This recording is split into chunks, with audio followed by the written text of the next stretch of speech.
प्यारे बच्चों, ये कहानी है एक लड़की मीना की, जो कि एक छोटे से गांव में रहती थी और उसके घर के पास एक पुराना पेड़ हुआ करता था। उस पेड़ की एक अजीब सी बात हुआ करती थी। दिन को खाली रहता था और रात को उसमें आम भर जाते थे। ये देखकर गांव वाले सारे परेशान थे कि सुबह होते ही आम गायब हो जाते हैं। सारे गांव वाले तशवीश का शिकार थे। मीना ने सोचा रात को पेड़ के नीचे छुप जाएगी और देखेगी कि होता क्या है। जैसे ही आधी रात हुई, पेड़ एकदम चमक उठा और चमकने के साथ साथ उस पर एक जादुई दरवाजा नमूदार हुआ।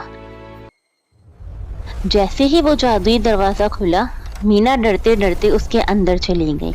जब वो अंदर गई तो वहां तो एक अजीब ही दुनिया थी। वो दुनिया पूरी आमों की दुनिया थी। वहां सब आम ही आम मौजूद थे।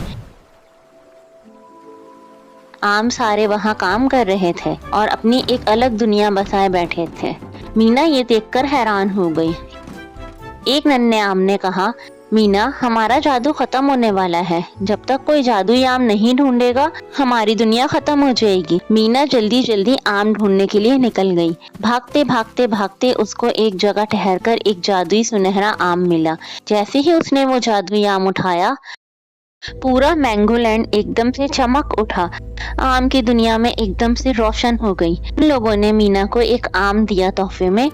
उसके बाद मीना वहां से गायब हो गई और अपने घर पहुंच गई। लेकिन वहां जाकर भी उसके हाथ में वो आम मौजूद था।